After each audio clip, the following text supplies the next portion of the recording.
The crowd's laughter cut through the night air like a knife as Olivia Keller stumbled backward, her heels catching on the wooden stage before she tumbled over the edge in a flurry of petticoats and embarrassment. The year was 1887, and Twin Falls, Idaho was hosting its annual Harvest Festival, an event that had, until this moment, filled Olivia with nothing but joy. "That'll teach you to audition for roles meant for real ladies," jeered Randall Tucker, the theater director who had just pushed her. His face twisted with contempt as he stared down at her sprawled form in the dirt. "The stage can't even hold your weight, Miss Keller." More laughter rippled through the crowd gathered around the outdoor stage erected in the town square. Olivia felt hot tears threatening to spill as she struggled to right herself, her voluminous skirts tangling around her legs. At 26, she'd endured a lifetime of such humiliations, but never so publicly, never so cruelly. "That's enough." A deep voice cut through the cruel laughter. The crowd parted as a tall figure moved forward, his spurs jingling with each purposeful step. What kind of man pushes a lady? Preston Daniels was not a man who frequented town events. Most knew him only as the solitary cowboy who worked the Crawford Ranch 10 miles outside Twin Falls, appearing in town only to deliver cattle or pick up supplies. His weathered face, partially shadowed by his wide-brimmed hat, was set in lines of quiet anger. "Mind your business, Daniels," Tucker called, though he took a half-step back from the edge of the stage. "This ain't concerning you, I'm making it my concern." Preston knelt beside Olivia, his voice softening as he addressed her. "Are you hurt, madam?" Olivia shook her head, though her ankle throbbed painfully. "I'll be fine," she whispered, mortification coloring her cheeks. "Please, just leave me be." "I won't do that." Preston's eyes, a startling shade of blue against his sun-darkened skin, held hers with unexpected gentleness. "Let me help you up." With careful movements that belied his rugged appearance, Preston helped Olivia to her feet, steadying her when she winced at the weight on her right ankle. "You've injured yourself," he observed quietly. "It's nothing," she insisted, though tears threatened again, not from the pain but from the weight of dozens of eyes still watching, still judging. "Where's your home, Miss Keller? Olivia Keller." She gestured vaguely toward the east end of town. "The blue house past the mercantile, but truly I can manage my wagons just down the street," Preston interrupted firmly. "I'll drive you." Before Olivia could protest further, Tucker's voice rang out again. "Going home with the first man who notices you, Olivia, desperate as well as fat." Preston's entire body tensed. For a moment, Olivia thought he might charge the stage, but instead he turned to face the crowd, his arm still supporting her. "Folks of Twin Falls," he called, his voice ringing with authority that silenced even the most persistent whispers. "I've been coming to this town for near 5 years now. I always thought it was filled with decent people. Seems I was wrong." The silence that followed was deafening. Even Tucker seemed taken aback by the cowboy's directness. "Come on, Miss Keller," Preston said more softly. "Let's get you home." With Preston's strong arm around her waist for support, Olivia limped away from the town square, her head held high despite the tears now freely flowing down her rounded cheeks. Neither spoke until they reached his wagon, a simple but well-maintained vehicle with 2 chestnut horses harnessed to the front. With unexpected gentleness, Preston helped Olivia climb onto the wagon seat, his hands strong and sure as he lifted her. The wood creaked beneath her weight and she flinched, anticipating a comment. "Sturdy wagon," Preston remarked instead, as if reading her thoughts. "Built to last, not like that flimsy stage back there." A small, surprised laugh escaped Olivia's lips. "Thank you, Mr. Daniels." "Preston," he corrected, climbing up beside her. "And you've no need to thank me. What happened back there wasn't right." As the wagon pulled away from the town square, Olivia stole a glance at her unlikely rescuer. Preston Daniels was perhaps in his early 30s, with the lean, muscled build of a man who worked hard for his living. His face was handsome in a rough-hewn way, with lines at the corners of his eyes that spoke of squinting against the sun. His hands, holding the reins with practiced ease, were calloused and strong. "The blue house, you said?" he asked, breaking into her observations. "Yes," Olivia confirmed, suddenly self-conscious about the humble dwelling she called home. It's not much, but it's mine, Preston nodded. Nothing wrong with having something that's yours. They traveled in silence for several minutes, the only sounds the clip-clop of horses' hooves and the occasional creak of the wagon wheels. Olivia became acutely aware of how much space she took up on the seat, trying to make herself smaller to leave more room for Preston. "You can relax," he said suddenly, again seeming to read her mind. "There's plenty of room here for both of us." Olivia felt her cheeks grow warm. "I'm used to accommodating others." Something flickered across Preston's face, not pity, which she would have hated, but a kind of understanding that surprised her. "What were you doing at the festival tonight?" he asked, changing the subject. Olivia hesitated before answering.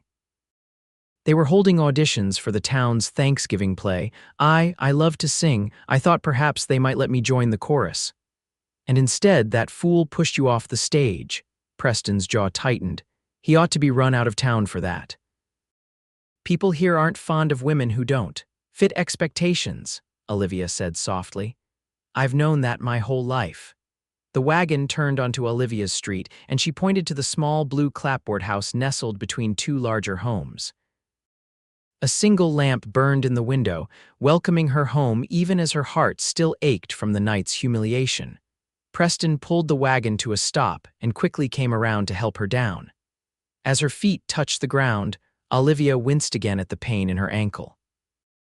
"Let me see that," Preston insisted, kneeling without waiting for permission. His fingers were surprisingly gentle as he carefully examined her ankle. "It's swelling. You need to stay off it tonight. Put some cold water on it." "I'll be fine," Olivia insisted, though touched by his concern. Preston stood, towering over her by nearly a foot. "Let me help you inside, at least." Too exhausted to argue further, Olivia nodded, accepting his arm as she limped up the short path to her front door. Inside, the house was small but meticulously clean and organized, with simple furnishings and touches of brightness, a yellow quilt over a rocking chair, wildflowers in a jar on the table. "You live alone?" Preston asked, helping her to the sofa. Olivia nodded. "Since my father passed 2 years ago. I take in sewing and do bookkeeping for some of the businesses in town."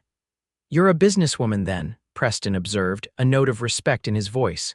"Of necessity," Olivia replied with a small smile. "Women like me don't often find husbands." Something flashed in Preston's eyes that Olivia couldn't decipher. "I'll fetch some cold water for that ankle," he said, glancing around. "Kitchen through there?" "Yes, but you don't need to," but Preston was already striding toward her small kitchen. Olivia heard the pump working, then the splash of water into a basin. Moments later, he returned with a bowl of cold water and a cloth. "If you'll permit me," he said, setting the bowl down and kneeling once more. Olivia watched in stunned silence as this man, this virtual stranger, gently removed her shoe and stocking, his movements respectful and clinical as he eased her swollen ankle into the cold water. She bit her lip against the initial sting, then sighed as the cold began to numb the pain. "Thank you," she whispered, suddenly overwhelmed by the simple kindness of his actions. Preston looked up, his blue eyes meeting hers directly. "You've nothing to thank me for, Miss Keller. Any decent man would do the same." "But they didn't," she pointed out softly. "Only you." A faint color touched Preston's tan cheeks. He cleared his throat and stood, suddenly awkward in the small confines of her sitting room. "I should be going. Let you rest." "Of course," Olivia said quickly, though a part of her wished he would stay longer. "You've been more than kind already." Preston hesitated, hat in hand. "Your ankle. You'll need help tomorrow, getting around, I mean." "I'll manage," Olivia assured him, though she wasn't entirely certain how she would reach the water pump or prepare meals with her ankle throbbing as it was. "I'll come by," Preston said suddenly, decisively. "In the morning, to check on you." Surprise rendered Olivia momentarily speechless. "That's not necessary, I know it isn't," he interrupted gently. "But I'd like to if you'll allow it." Their eyes met again, and something passed between them, a moment of connection that left Olivia feeling both unsettled and strangely hopeful. "All right," she agreed softly. "Thank you, Preston," he nodded, settling his hat back on his head. "Good night, Miss Keller." "Olivia," she corrected. "Please call me Olivia." A small smile touched his lips. "Good night, Olivia." After he left, Olivia sat alone in her quiet house, her ankles submerged in the slowly warming water, wondering what had just happened and what tomorrow might bring. True to his word, Preston arrived the next morning just after 8, his wagon loaded with firewood, a basket of food, and most surprisingly, a pair of crutches. Doc Sullivan had these gathering dust in his storeroom, Preston explained, helping Olivia adjust them under her arms. Said you could borrow them until your ankle heals. You went to all this trouble for me? Olivia asked, genuinely bewildered by his continued kindness. Preston shrugged, looking slightly uncomfortable with her gratitude. It's no trouble. Over the next week, Preston came by every day. He chopped wood for her stove, brought fresh eggs and milk from the Crawford Ranch, and even fixed the loose boards on her back steps. Each visit lasted longer than the one before, their conversations growing deeper, more personal. Olivia learned that Preston had come west from Pennsylvania after the war, that he'd fought for the Union as a very young man, and still carried a bullet in his shoulder from Gettysburg. He'd worked ranches across 4 states before settling in Idaho 5 years ago, drawn by the promise of steadier work and quieter living. In turn, she told him about growing up in Twin Falls, about her mother's death when she was 12, about caring for her father through his long illness. She spoke of her love for music and books, of dreams she'd long ago put aside as impractical. Why did you want to be in that place so badly? Preston asked her one evening as they sat on her porch, watching the sunset paint the sky in brilliant oranges and pinks. Olivia's ankle was healing well. She could now walk with just one crutch, though Preston still insisted on helping her with the more strenuous tasks. I've always loved singing, she admitted. When I sing, I forget everything else, how people see me, the limitations of my life. For those moments, I'm just free. Preston was quiet for a long moment. Sing something for me. Olivia felt her chest tighten with sudden nervousness. Oh, I couldn't possibly, please. His request was simple, genuine. Taking a deep breath, Olivia closed her eyes and began to sing Shenandoah, her voice soft at first, then growing in strength and beauty as the familiar melody carried her away. When she finished and opened her eyes, she found Preston watching her with an expression that made her heart flutter strangely in her chest. That was beautiful, he said simply, his voice rough with emotion. Truly beautiful. 2 weeks after the incident at the festival, Olivia's ankle was nearly healed. She stood in her kitchen, preparing tea for Preston's usual afternoon visit, when she heard a commotion outside. Looking through the window, she saw Randall Tucker confronting Preston in her front yard. So it's true, Tucker was saying loudly. You've been spending time with her. What's the matter, Daniels? Can't find a proper-sized woman to court? Olivia's heart sank as she hurried to the door, afraid of what might happen. By the time she reached the porch, Preston had Tucker by his shirt collar, his face dark with barely controlled anger. You owe Miss Keller an apology, Preston was saying, his voice deadly quiet, for what you did at the festival and for what you just said. I don't know that fat. Preston's grip tightened. Choose your next words very carefully, Tucker. Fear finally registered in Tucker's eyes. Fine, I apologize. Now let me go. Preston released him with a slight shove. Don't come around here again. And if I hear you've said one unkind word about Miss Keller, you'll answer to me. Understood? Tucker straightened his rumpled clothing, his face red with humiliation. You're making a fool of yourself over her, he spat. The whole town's laughing at you both. Let them laugh, Preston replied evenly. I've never much cared what small-minded people think. After Tucker stormed off, Preston turned to find Olivia standing on the porch, her face pale. You shouldn't have done that, she said quietly as he approached. Now people will talk even more. Let them, Preston said again, climbing the steps to stand before her. Olivia, I need to tell you something. Her heart raced as she looked up at him. What is it? I've been offered a job, foreman at a ranch near Boise, better pay, my own cabin. I'd be a fool not to take it. Olivia felt as though the ground had dropped from beneath her feet. Oh, when would you leave? End of the week. Preston's eyes held her steadily. Unless I had a reason to stay. The air between them seemed to crackle with unspoken words. Olivia looked down, unable to bear the intensity of his gaze. You should take the job, she said softly. It sounds like a wonderful opportunity, Olivia. Preston's voice was gentle as he lifted her chin with one finger, forcing her to meet his eyes again. Ask me to stay. Tears welled in Olivia's eyes. Why would you stay? For me, a woman the whole town ridicules. You deserve better than that, Preston, better than me. Something fierce flashed in Preston's eyes. There is no better than you, Olivia Keller, these past weeks getting to know you. They've been the best of my life. You're kind and brave and talented. You make me laugh, you make me think, you make me want to be better than I am. Preston, I'm not good with words, he continued, taking her hands in his, but I know what I feel. I care for you, Olivia. More than I've ever cared for anyone, and if you feel anything for me at all, I'm asking you to give me a reason to stay in Twin Falls. Olivia's heart thundered in her chest. People will talk, she whispered. They'll be cruel to you because of me. Let them, Preston said for the third time, his hands tightening around hers. The only opinion that matters to me is yours. Gathering all her courage, Olivia finally spoke the truth that had been growing in her heart for weeks. I don't want you to go. I care for you too, Preston, so much. The smile that broke across Preston's face was like sunshine after a storm. Then I'm staying.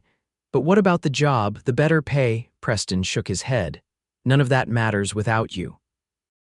Slowly, giving her every chance to pull away, Preston leaned down and pressed his lips to hers in a gentle, questioning kiss. Olivia responded with a tentative sweetness that quickly bloomed into something deeper, more certain.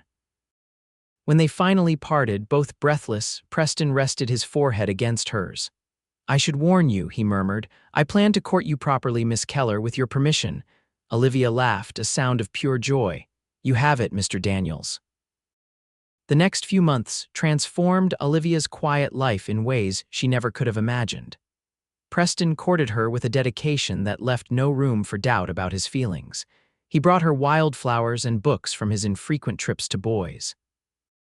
He took her on picnics along the Snake River and taught her to fish. On warm evenings, they sat on her porch swing, talking for hours or simply enjoying comfortable silence together. Not everyone approved of their courtship.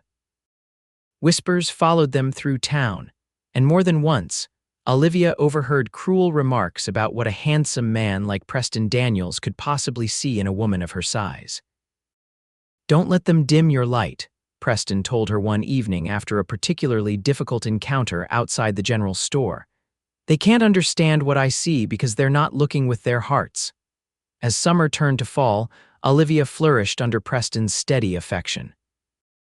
She began to hold her head higher in town, to speak more confidently, to believe in her own worth in a way she never had before. When the annual Harvest Festival came around again, Olivia initially refused to attend. I can't face them, she told Preston, not after last year. You don't have to go, he assured her, but I hate to think of them winning, keeping you from something you might enjoy. After much consideration, Olivia finally agreed to attend, not for the play this time, but for the dance that would follow. But I won't dance, she insisted. I'd look ridiculous. Preston merely smiled and kissed her hand. We'll see. The evening of the festival arrived crisp and clear, with stars scattered like diamonds across the night sky. Preston picked Olivia up in his freshly painted wagon, looking unusually formal in a new shirt and vest. You look handsome, she told him, suddenly shy in her best blue dress, her hair carefully arranged with sprigs of dried lavender. And you look beautiful, he replied, his eyes shining with sincerity as he helped her into the wagon. The town square was transformed with lanterns and bunting, a wooden dance floor constructed in the center. Many people nodded politely as Preston and Olivia arrived, though some still stared or whispered behind their hands. Ignore them, Preston murmured, his hand warm against the small of her back. This night is ours. They watched the play from seats near the back, the same stage where Olivia had been humiliated the year before. When it ended and the musicians began setting up for the dance, Preston turned to her with determination in his eyes. Dance with me, Olivia, she shook her head. I can't, everyone will stare. Let them, he said with that familiar conviction. Dance with me. Taking a deep breath, Olivia placed her hand in his and allowed him to lead her onto the dance floor. As they took their position, the crowd indeed fell silent, all eyes turning toward them. For one terrible moment, Olivia almost fled. Then Preston's arms came around her, strong and sure, and the musicians struck up a waltz. With surprising grace, Preston led her through the steps, his eyes never leaving hers. "Just look at me," he whispered. "No one else matters." Gradually, other couples joined them on the floor, and the initial tension broke. Olivia felt herself relaxing into Preston's embrace, allowing the music to carry her away. By the third dance, she was smiling, even laughing as Preston twirled her beneath the starlit sky. During a pause between songs, Preston led her away from the dance floor toward a quiet corner of the square. His expression had grown serious, almost nervous. "Olivia," he began, taking both her hands in his, "this past year has been the happiest of my life, and it's all because of you." Her heart began to race. "Preston, please let me say this before I lose my nerve." He took a deep breath. "I love you, Olivia Keller. I love your kindness and your courage. I love your voice when you sing and your laugh when I say something foolish. I love the way you see the good in people, even when they don't deserve it. I love every part of you exactly as you are." Tears filled Olivia's eyes as Preston lowered himself to one knee, pulling a small box from his vest pocket. "I can't offer you much," he said, his voice rough with emotion. "The Crawford Ranch is giving me a parcel of land and a cabin as part of my wages next year. It's small, but we could build it into something more, something ours." He opened the box, revealing a simple gold ring with a small pearl. "Olivia Keller, would you do me the great honor of becoming my wife?" For a moment, Olivia couldn't speak past the lump in her throat. All her life, she had been told in 100 different ways that she was unworthy of love too large, too plain, too much. Yet here was this wonderful man looking at her as if she hung the moon and stars. "Yes," she finally managed, tears streaming down her cheeks. "Yes, Preston Daniels, I will marry you." Preston's face lit with joy as he slipped the ring onto her finger, then stood and pulled her into his arms, kissing her deeply, uncaring of who might be watching. A smattering of applause broke out around them, led by Mrs. Sullivan, the doctor's wife, and gradually joined by others. Even Randall Tucker, standing at the edge of the gathering, grudgingly raised his glass in acknowledgement. Preston and Olivia were married on Christmas Eve in the small church in Twin Falls. The ceremony was simple but beautiful, with evergreen boughs and red berries decorating the pews, and candles casting a warm glow throughout the sanctuary. Olivia wore a dress of deep blue velvet that Mrs. Sullivan had helped her make, with pearl buttons that matched her engagement ring. "You take my breath away," Preston told her as they stood before the minister, his eyes shining with unshed tears. More of the town attended than Olivia had expected, perhaps won over by the obvious devotion between the bride and groom, or perhaps simply curious about the unconventional couple. Whatever their reasons, most offered sincere congratulations at the small reception held afterward in the church hall. As a wedding gift, the women of the church choir invited Olivia to join them, having heard from Mrs. Sullivan about her beautiful voice. "We could use a strong alto," the choir director told her, "if you're interested." "I would love that," Olivia replied, her heart full. The cabin on the Crawford Ranch was indeed small, but Preston had worked for months to make it comfortable, adding a porch across the front and extra windows to catch the morning light. Together, they filled it with simple furnishings, books, and the yellow quilt from Olivia's old house. "It's perfect," Olivia declared on their first night as husband and wife, standing in the center of their new home. Preston wrapped his arms around her from behind, resting his chin on her shoulder. "It's just the beginning," he promised. "We'll build a good life here together," and they did. Over the next 5 years, they expanded the cabin, adding 2 more rooms and a proper kitchen. Preston's position as foreman brought steady income, while Olivia continued her bookkeeping work for several businesses in town, riding in with Preston once a week. In their 3rd year of marriage, Olivia gave birth to twins, a boy they named James after Preston's father, and a girl they called Elizabeth after Olivia's mother. The babies were healthy and strong, with Preston's blue eyes and what promised to be Olivia's warm smile. "They're perfect," Preston whispered, holding his son while Olivia nursed their daughter. "Just like their mother. The children brought even more joy to their already happy home. Preston proved to be a devoted father, teaching James to ride almost as soon as he could walk, while Elizabeth showed an early love for music that delighted Olivia. Life wasn't without its challenges. Drought struck Idaho hard one year, and the Crawford Ranch struggled. Illness swept through Twin Falls another winter, touching their family when James developed a dangerous fever that kept them fearful for days. But through it all, Preston and Olivia faced each difficulty together, their love only deepening with each passing year. On the 5th anniversary of the day they met, the day Olivia had been pushed from the stage and Preston had helped her up, they returned to Twin Falls for the Harvest Festival.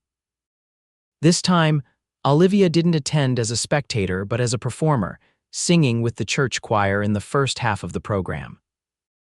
As she stood on the same stage where her journey with Preston had begun, Olivia's clear, strong voice rose above the others during her solo, filling the night air with a beauty that brought tears to many eyes, including her husband's, who watched proudly from the front row, a child on each knee. Later, as they danced beneath the stars just as they had the night Preston proposed, he pulled her close and whispered, "Do you ever think about how differently our lives might have turned out if Tucker hadn't pushed you that night?" Olivia shook her head, smiling up at the man who had changed her world. "I prefer to think that we would have found each other somehow, that we were always meant to be." Preston's arms tightened around her. "I believe that too. Some things are just meant to be."